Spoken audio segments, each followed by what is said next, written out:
Zdravím vás z kanálu Carvago, kde společně testujeme hlavně ojetý auta, u kterých hledáme jak to dobrý, tak se nebojíme zmínit ani to špatný, aby jsme vám pomohli s výběrem té vaší správné ojetiny. Aby vám žádný test na tomhle YouTube kanále Carvago neutekl, dejte palec, dejte odběr a zmáčkněte i zvoneček.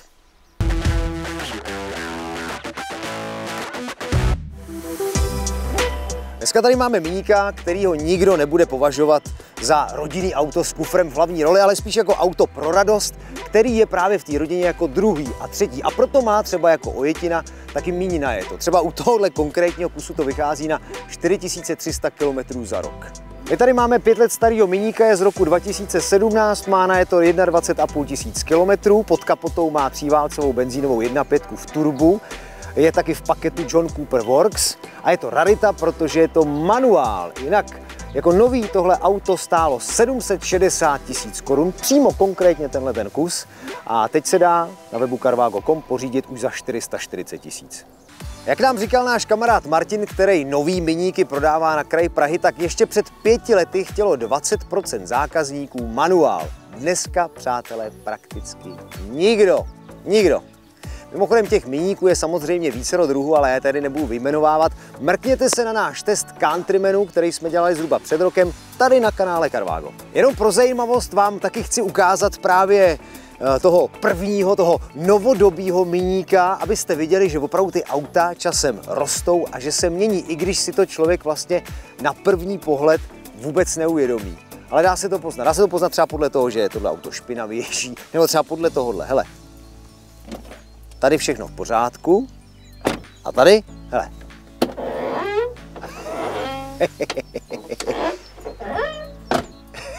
Bábička.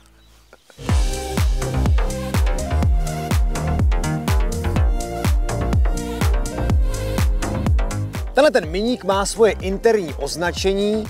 Model je označovaný jako třeba F55, F56, to je náš zrovna kousek, nebo F57, prostě tím jsou označený facelifty, které už u toho auta proběhly.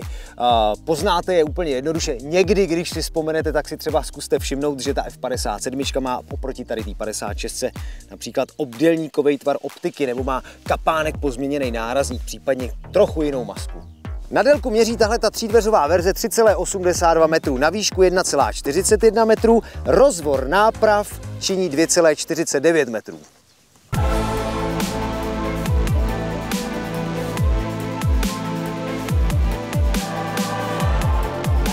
Jak už jsem na začátku říkal, údaje o kufru v podstatě nejsou vůbec u tohle auta zajímavý, ale doplníme je. 211 litrů v základu, hele, plínky se tam vejdou, dokonce má tohle auto dvojitý dno, planečku, a když sklopíte zadní sedačku, což jde pohodlně odsud, tak se dostanete i na 731 litrů. To zase jako špatný není.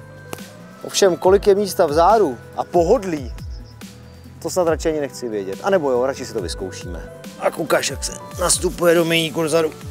No, to je slabší, ale sedačky teda přední nemají paměť. To znamená, že já si je můžu nastavit sám, abych tady měl dost místa. A musím se přiznat, že jsem miníkům křivdil, protože toho místa na to cestování i na další vzdálenost je tady opravdu relativně dost. Celkem pohodlný auto, v pohodě, opravdu v pohodě.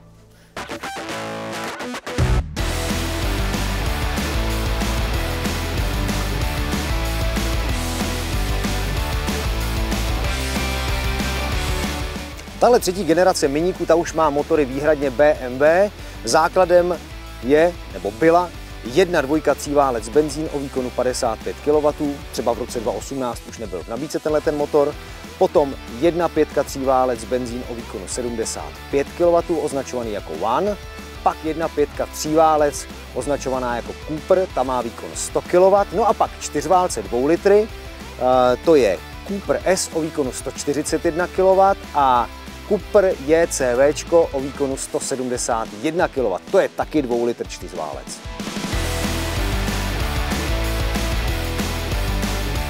V nabídce byly i diesely, základ tříválec 1.5 označovaná jako One D o výkonu 70 kW, potom znovu 1.5 tříválec označovaná jako Cooper D o výkonu 85 kW a pak 2 litr čtyřválec označovaný jako Cooper SD o výkonu 125 kW.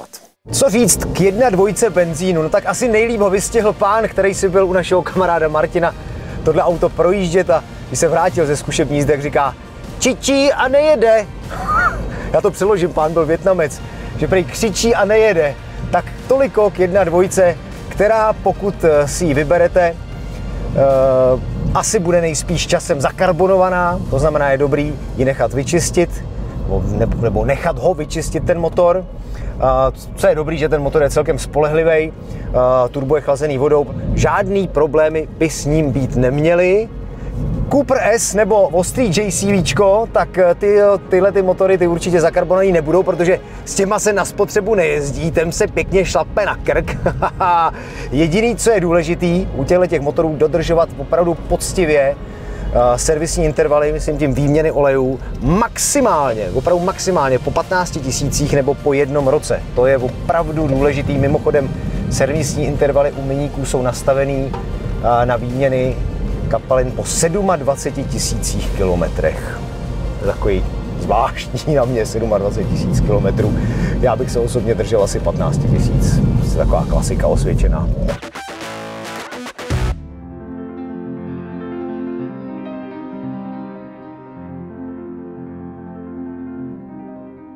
Představíme si v rychlosti interiér miníka. Dívejte, jak startuju. Mám tady speciální krásný tlačítko, který vypadá opravdu velmi efektně.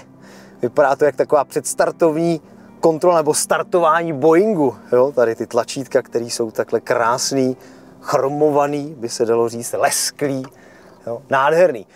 Jinak všemu vévodí ten ukaž, jestli je dotykový, nedotykový displej, který se ovládá tady tím otočným ovladačem. Zase zobrazuje takový ty klasické věci, rádio, multimédia, telefon, navigace, no prostě klasika. Tady je klimatizace, jo, taky tlačítka k ovládání, volant multifunkční, ovládání tempomatu, plus zase meníčka jednoduchýho, plus rádia, že jo, telefonu. Nic speciálního, volant perfektní, malej, tlustej, tříramenej. Mimochodem těch volantů můžete mít v miníku daleko víc. Já jsem si dokonce vzal dneska na pomoc i originál katalog tohoto auta, který jsem vyžebral u kamaráda Martina, co ty miníky prodává. Aspoň se můžete podívat, v jakých barvách se dají třeba ty miníci najít. Jo? Případně jaký kola se třeba na to dělali. Jo? Ale co vám chci ukázat, důležitou věc, sedačky, protože to je to jedna z těch nejdůležitějších věcí, sedačky. My tady máme paket John Cooper Works, tady je vidět na volantu, přímo ta značka John Cooper Works, a to je jenom paket a jedna z těch věcí, která odlišuje klasického obyčejného miníka od tohle paketu, jsou sedačky, protože ty jsou stejný právě jako v Cooperu S. Jo? A i když tohle není S-ko, tak jelikož máme ten paket, tak tady máme ty sedačky lepší oproti klasickému sériovému sedadlu, který třeba nemá nastavitelnou podpěru nohy, jo? Ten sedák, že se dá prodloužit nebo zkrátit. To je na tom třeba super, na tomhletom autě. Jinak toho tady zase moc popisu není. Je tady rychloměr a otáčkoměr, který svým fontem připomínají 120 Škodovku mýho táty, vždycky si na to vzpomenu hnedka. Ale pěkný, baví mě ten nízký průzor, to nízký čelní okno, to je taky super. Výdechy, ventilace, které jsou krásný, kulatý, stylový, jako všechno tady vypadá výborně, bytelně. Je to takový jako, je to fakt vtipně poskládaný auto, ten celek působí úžasně, i když je toliko členitej, to se mi líbí.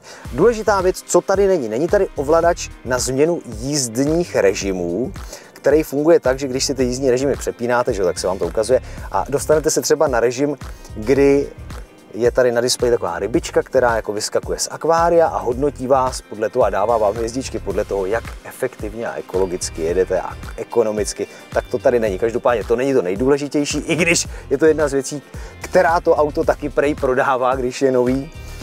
Já říkám záměrně, že bych si vybral ten volič jízdních režimů nebo volič změny jízdních režimů, protože to auto dokážete opravdu výrazně potom tou změnou třeba oživit.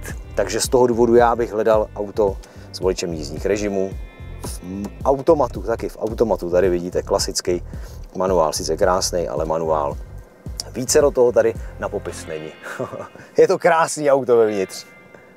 Přátelé, kamarádi, na natáčení stále hledáme auta italský, auta francouzský i auta exotický. Jestli je máte doma v garáži, budeme rádi, když nám je půjčíte, my je natočíme a třeba tím pomůžeme ostatním s výběrem té správné ujetiny. Jediný dvě podmínky: auto musí být do stáří 10 let a nájezd do 160 000 kilometrů. Předem děkuju a můžu slíbit, že vám auta vrátíme umytý a dotankovaný.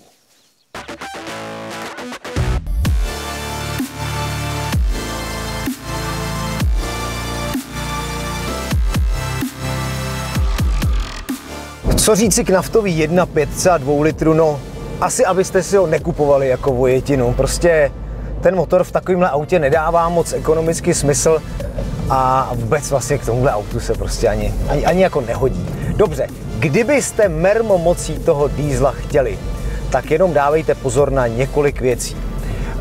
Kdyby se vám rozsvítila ponorka na palubce, tak to může znamenat poruchu řídící jednotky nebo v horším případě prostě opotřebovaný hydroštely proměnného časování ventilů. To se pak řeší samozřejmě výměnou. No a kdyby se u těchto motorů začal ztrácet olej, tak to bude nejspíš netěsný ventilový víko. A i tahle ta věc má údajně takový charakteristický projev, že ten motor jako zní hrubě. Doufám, že si teď nespojuju dvě věci dohromady, ale takhle jsem se to opravdu dočetl. Zajímavý. Obecně u těchto bavoráckých motorů, zase je to informace, kterou mám prostě od kluků, který ty bavorácký motory dělají, by se prostě rozvody měly dělat těchto motorů ve 100 000 kilometrech, ne díl. Mně se to zdá celkem brzo, možná se mnou nebudete souhlasit, třeba máte jinou zkušenost, to určitě můžete napsat, zmínit do komentářů. Každopádně tohle je rada, která mi byla řečená. UB38, to není žádná chlapecká kapela, ani žádná ponorka, ale to je označení právě těchto motorů. Tím myslím 1.2 i téhletý tříválcový 1.5. U nich případně, pokud si budete vybírat, napněte uši a rovnou si nechte proklepnout přes vinko jednu důležitou věc. Jestli to auto není náhodou vyrobený v prosinci, nebo respektive od prosince 2014 do června 2015, protože u nich a u těch motorů pak hrozí, že může mít poškozený hlavní ložiska klikového řídele. No a přes ten VIN právě zjistíte, jestli náhodou už nebyly měněný, nebo jestli to třeba ten motor ještě čeká, nebo případně rovnou, jestli prostě to auto nebrat. To je nejjednodušší. Tak se můžete vyhnout riziku. Pokud byste chtěli mermomocí miníka v dieselu, tak dodám ještě dvě věci. Je pravda, že to auto může jezdit opravdu za 5,5 litru na 100, což je prostě paráda. A druhá věc, kdyby se vám zdálo, že ten motor je najednou nadměrně hlučnej, tak tou závadou může být prasklej tlumič torzních kmitů, který je součástí spodní řemenice. No, řeší se to logicky výměnou.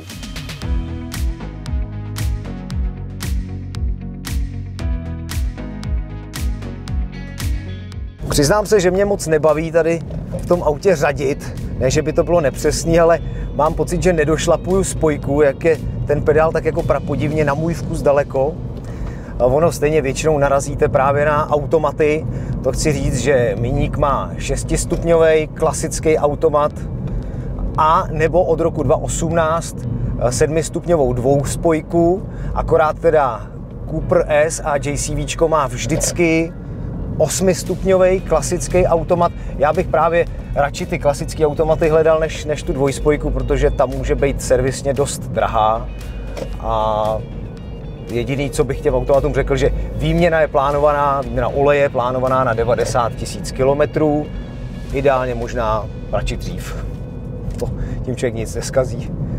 V autorizovaném servisu se práce počítá na takzvaný AVčka, neboli 5minutovky. Ty jsou předem daný za určitý úkony, takže i kdyby to mechanikovi ta práce trvala díl, stejně se bude počítat jenom právě ten předem určený čas, ty AVčka. To jedno AVčko má hodnotu 179 korun bez DPH a abych nezapomněl, 5letý auta nebo 5 a více let starý auta mají 20% slevu v autorizovaném servisu.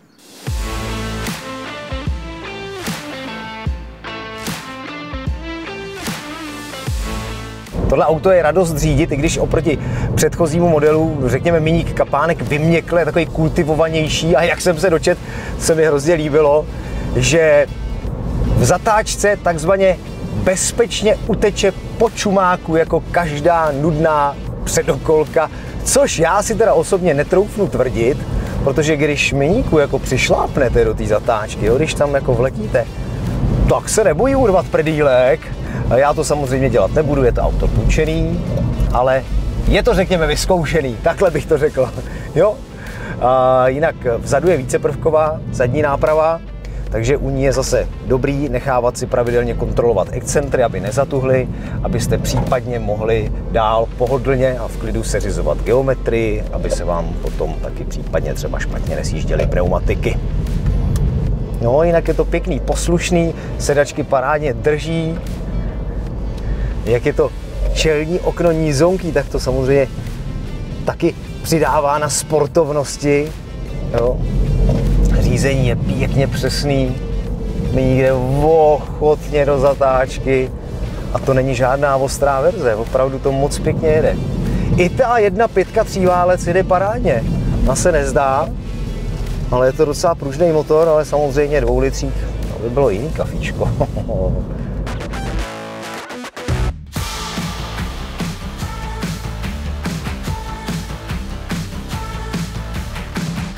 Musím říct, že mě teda překvapila cena brzd u takhle malého auta. V autorizovaném servisu by vás, přátelé, vyšly brzdy na 22 735 korun. Když to rozpitvám víc, tak přední kotouč 5700, sada brzdových destiček 4200 korun. Kotouč u zadních brzd vychází na 4000 korun, sada brzdových destiček na 3300. Mimochodem zadní brzdy se opotřebovávají rychleji než přední, protože když má Miník tempomat, tak přibržďuje zadní kola z tohohle důvodu. Jo, to jsem ještě nezapomněl mimochodem na brzdový čidla, 2x718 korun a jsme na té částce, kterou jsem zmiňoval. No, kdybyste si je nechali dělat v neautorizovaném servisu, tak se podle mě dostanete na o 1/3 nižší cenu. Miník je krásný, hravý auto a i když není v té nejostřejší verzi, tak se s ním dá parádně vyřádit v uvozovkách na silnici, bezpečně vyřádit. Dokonce ani ta 1.5 benzínová vůbec není špatná, osobně bych si spíš zvolil radši 4válcový 2 litr. Ten bych doporučil i vám. Kdybych si ho hledal já a konfiguroval, nebo respektive takhle, mohl si ho nakonfigurovat třeba právě na webu carvago.com, tak bych hledal auto právě tady s tím benzínovým 4válcem, v automatu s voličem jízdních režimů a aby byl minimálně v kůži.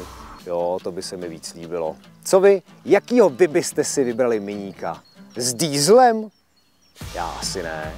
Napište mi to do komentářů. Tak se mějte pěkně a těším se, že se příště svezu třeba právě vaším fárem.